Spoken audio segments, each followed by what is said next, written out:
Welcome back to the channel where we explore, learn, and theorize about the Marvel Universe. Today we're going to be talking about Kevin Feige's response to if Charlie Cox will return as Daredevil, along with the rest of the Netflix Marvel characters, Chris Evans returning as Captain America, and the Sony merger. If you're new to the channel, or even if you've been watching for a while, make sure you subscribe because more than 96% of you guys aren't subscribed. And if you think you're subbed, double check because apparently there's a glitch where people are getting unsubscribed from certain channels. And remember that a subscription is free for you, but it really helps the channel a lot. And you can always unsub later if you want. Now let's get started.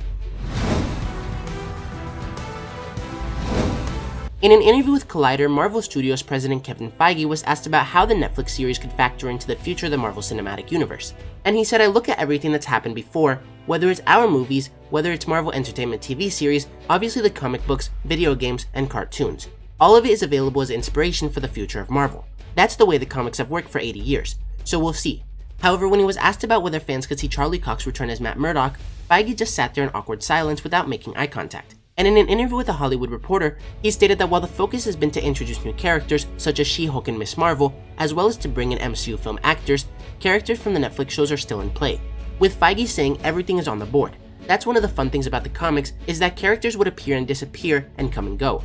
All of it is inspiration for the future. There's some great characters and actors from those shows. So while it's still not confirmed, it's looking very good for the return of the Netflix Marvel characters and their respective actors and actresses, given that they want to and can return. And it's been rumored that Charlie Cox will return as Daredevil in Spider-Man 3, before him and Kristen Ritter's Jessica Jones appear in She-Hulk. And Brandon Davis, a writer for comicbook.com, said Daredevil is more than on the board. So maybe he knows something that we don't, which will be announced soon.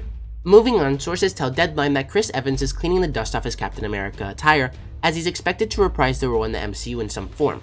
It's still unknown if a deal was officially closed, but insiders say that Evans will return as Steve Rogers in upcoming projects, with other sources corroborating this report, saying that he will appear and have small roles or cameos in multiple other movies and TV shows, like how Robert Downey Jr. did as Iron Man. Now if you remember, Iron Man 3 came out in 2013, but Iron Man stayed around until Endgame, so this can mean that he'll appear as an alternate version of Cap, as Old Man Steve, or maybe as a completely different character like Hydra Supreme. But it won't be for another Captain America movie. Next, analysts are predicting that a Sony consolidation could be ahead of a possible merger, or at the very least sales of IPs, meaning that depending on how 2021 goes for Sony, and how their big movies like Morbius and Venom 2 Let There Be Carnage perform at the box office, they could be looking at a full-on merger or buyout. And whether it's by Disney, or Amazon, or any other company, the rights to Spider-Man and all 900 characters they currently own would most likely revert to Marvel, finally giving them full control of Sony's universe of Marvel characters. However, I wouldn't get too excited because this has been predicted for the past 3 years, and Sony still hasn't been bought or merged with. And as long as they don't delay any more movies, then at least Morbius and Venom 2 should do well at the box office. Moving on to WandaVision, it's been revealed that SWORD is actually a slightly different acronym than in the comics. In the comics, it stands for Sentient World Observation and Response Department, but in WandaVision it stands for Sentient Weapon Observation Response Division. So it seems like at least in the beginning, SWORD won't be as focused on space and will be more of a replacement for S.H.I.E.L.D. However, thanks to UpToTask on Twitter who made this connection, in Captain Marvel the Kree say will be back for the weapon, but they're referring to a woman as the weapon, and while that woman is most likely Captain Marvel, it could actually be Monica Rambeau, who's going to play a large role in WandaVision and will become Spectrum.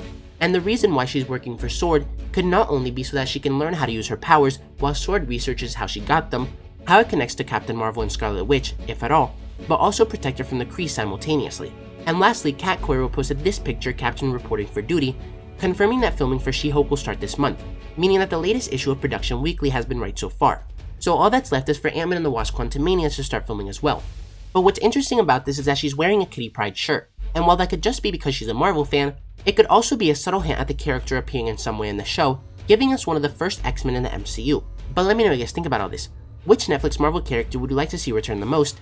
Captain America didn't make as big of a sacrifice as Iron Man in Endgame, so would you be okay with him returning?